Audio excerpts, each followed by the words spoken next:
Tenth का mensuration है surface area and volume. प्रश्नावली 13.1 का पाठ 10 है।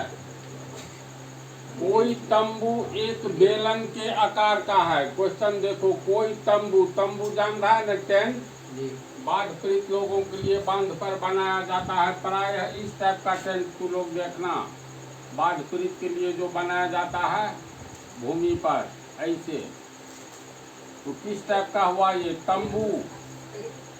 तंबू के आकार का है न जी।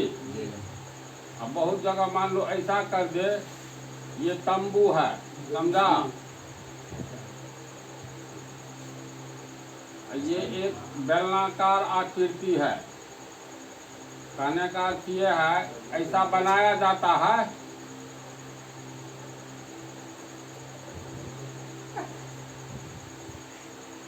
देखो, ये बेलन की आकृति है। ध्यान से देखो, प्रश्न में यही चीज है, बतलाते हैं।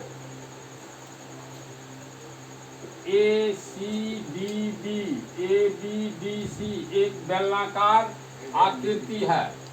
प्रश्न में है कोई तंबू एक बेलन के आकार का है। तो तंबू तुमको ये बेलन के आकार का है, ठीक है, जिस पर एक शंकु अध्यारोपित है। तो ये ABDC एक बेलनाकार आकृति है जिसके ऊपर में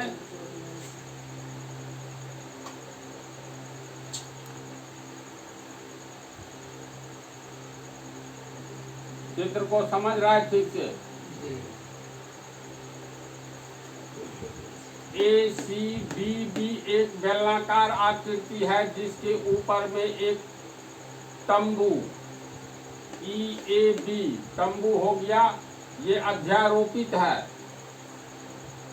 अध्यारोपित का क्या अर्थ हुआ? इसका जितना वृत्ताकार व्यास होगा, इस तंबू का भी वृत्ताकार व्यास उतना ही होगा, लेकर के ऊपर से, ताकि इस टाइप की आकृति बने। कल्पना करो ये घर है, इसके भीतर जाओगे तो तुमको सबसे ऊंचा भाग बिंदु E दिखलाई देगा। तो यदि बेलनाकार भाग की ऊंचाई और व्यास क्रमशः 2.1 मीटर और 4 मीटर है, ये बेलनाकार भाग की ऊंचाई, तो ये ऊंचाई चलो मान लेते हैं x। यहाँ तक बेलनाकार भाग का ऊंचाई हो गया। ये दिया हुआ है 2.1 मीटर, x बराबर 2.1 मीटर, व्यास 4 मीटर। ये व्यास CD को हो या AB को हो, तो ये दिया है 4 मीटर, यानी AB बराबर 4 मीटर।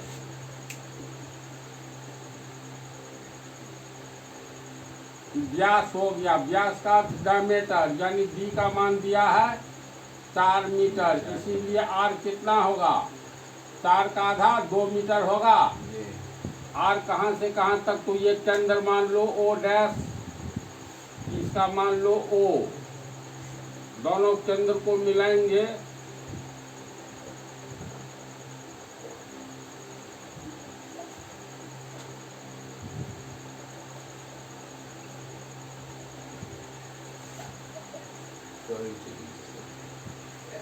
बोलो। O डैश क्या कहलाएगा? हाइट, ऊंचाई कहलाएगा। यानी O डैश बराबर BD होगा, बराबर 2.1 मीटर। इसके बाद शंकु की तिर्यक ऊंचाई, शंकु EAB हुआ, तिर्यक ऊंचाई तुमको EB हो गया, जिसको L कहा जाता है। EAB हुआ, तिर्यक ऊंचाई 2.8 मीटर है, यानी L का मान है 2.8 मीटर। L हो गया EB, EB बराबर L बराबर 2.8 मीटर। अगर हम लोग बिंदु E को O से मिला दे,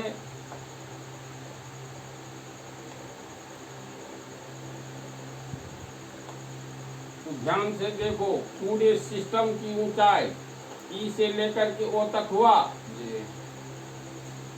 ये तो आर का मान हो गया, ये ए बी डी है, तो ओ डैश बी ये हो गया आर, ये हो गया शंकु की ऊंचाई H1,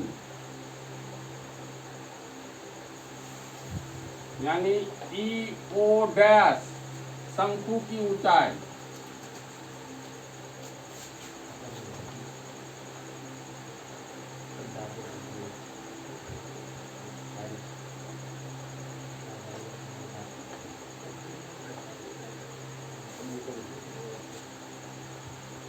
इसके बाद है इस तंबू को बनाने में प्रयुक्त कैनवास का क्षेत्रफल ज्ञात करें। इस तंबू को पूरा कपड़ा से बनाया गया है, तो याद रखना नीचे वाला भाग जो है इसको कपड़ा से नहीं ढका जाएगा। तो प्रयुक्त कैनवास का क्षेत्रफल ज्ञात करें, साथ ही 500 रुपये प्रति वर्ग मीटर की दर से इसमें प्रयुक्त कैनवास की लागत ज्ञात करें। ध्यान दीजिए कि तंबू के आधार को कैनवास से नहीं ढका जाता है। तो क्या क्या दिया हुआ है तो लोग समझा हिसाब को एक बार समझ लो। ए सी डी बी एक बेलनाकार आकृति है जिसके ऊपर ई ए डी एक तंबू अध्यारोपित किया गया है। तो तंबू का वृत्ताकार भाग और बेलना का वृत्ताकार भाग एक ही होगा। ए बी व्यास हो गया, ई से लेकर के ओ तक संपूर्ण ये बेलन और शंकु की ऊंचाई हो गया। ये तुमको एल शंकु का तिर्यक ऊंचाई दिया हुआ है। बेलन की ऊंचाई एच का मान 2.1 मीटर, आर का मान डी का मान दिया है तो निकल ही जाएगा। यहाँ H1 E O डैश हम लोगों को निकालना है, हो सकता है इसमें इसका काम हो। तो ये समकोण त्रिभुज हो गया ना, EO डैश ये लंब हुआ, ये 90 डिग्री, ये भी होगा तुमको 90 डिग्री। ऊंचाई हमेशा लंब होता है, तो समकोण त्रिभुज EO डैश बी में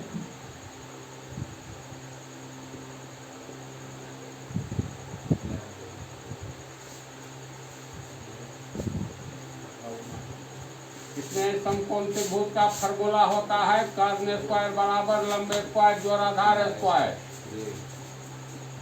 कर्ण हो गया L स्क्वायर, लंब हो गया H1 स्क्वायर, आधार हो गया R स्क्वायर। L का मान 2.8 है, तो 2.8 मीटर का स्क्वायर। H1 का मान निकालना है, H1 स्क्वायर प्लस R का मान दिया हुआ है 2 मीटर, तो 2 मीटर का स्क्वायर।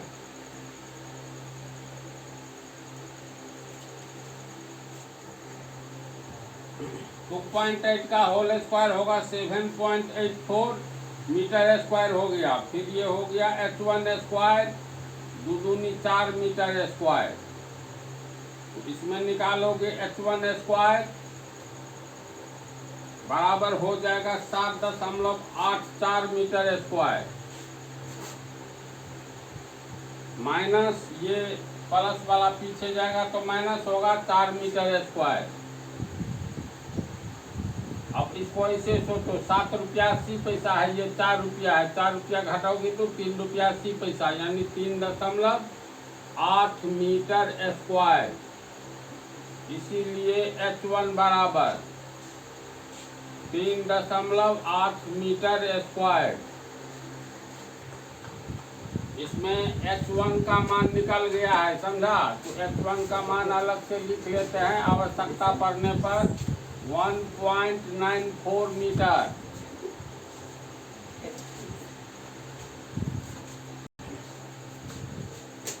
अब इस कैनवास का क्षेत्रफल यानी बेलन और तंबू से जो पूरा बना है, इस संरचना का क्षेत्रफल निकालना है।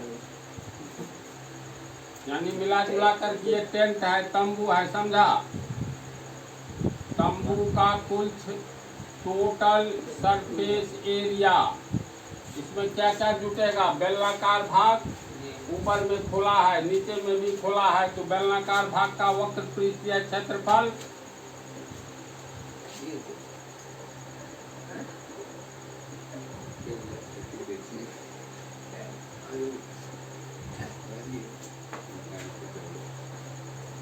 इसमें जुड़ जाएगा तुमको ये तंबू टेंट का वक्र पृष्ठाकार क्षेत्रफल, यानी तंबू का वक्र पृष्ठीय क्षेत्रफल।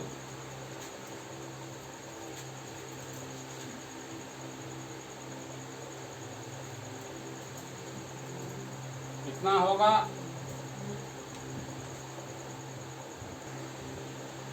बेलनाकार भाग के पृष्ठीय वक्र पृष्ठीय क्षेत्रफल कितना होगा?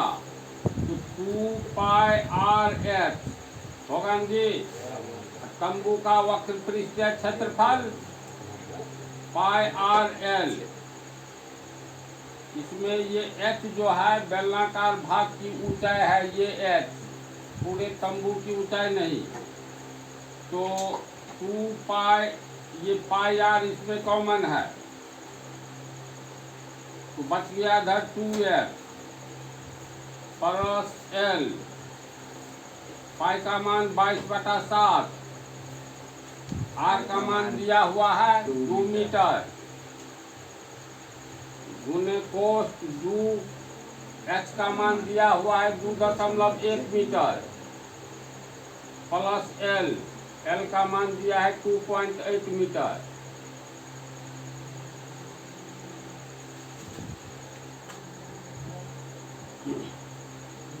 बाईस दूनी 44 हो गया बटा 7, 21 दूनी 42, 4.2 मीटर प्लस 2.8 मीटर, 44/7 मीटर गुने कितना हुआ? ये 6 हुआ, 7 हुआ, 4 रुपया 20 पैसा, 2 रुपया 80 पैसा, 7 रुपया हुआ, यानी सिर्फ 7 होगा। मीटर मीटर मीटर, ये 7 कट गया, 44 मीटर गुने मीटर, यानी 44 मीटर स्क्वायर या 44 वर्ग मीटर। ये तंबू का टोटल सरफेस एरिया हुआ। इसके बाद देखो इसमें क्या कहता है, 500 रुपये प्रति मीटर स्क्वायर की दर से इसमें प्रयुक्त कैनवास की लागत ज्ञात करे। कैनवास मोटा कपड़ा जिससे तंबू बनाया जाता है, तो 500 रुपया प्रति वर्ग मीटर में लेता है। तो एक वर्ग का 500 रुपया, एक वर्ग मीटर का 500 रुपया, एक वर्ग मीटर का 500 रुपया ये दाम है, इसीलिए 44 वर्ग मीटर का। तो 44 गुने 500 रुपया, तो ये हो गया 220 पर 20, 22,000 रुपया हुआ। ये खर्च होगा कैनवास को खरीदने में, और तंबू का total surface area 44 meter square हो गया। हिसाब है इजी, ये इसमें हम लोग h1 का मान बेकार निकाले, टाइम किलिंग हुआ। हिसाब देख लेने पर पता चलता, तो इसका वैल्यू नहीं निकालते, ये नहीं निकालना है एग्जाम में। तो इसको अच्छी तरह समझ गया ना? तो चलो अब अगले पार्ट में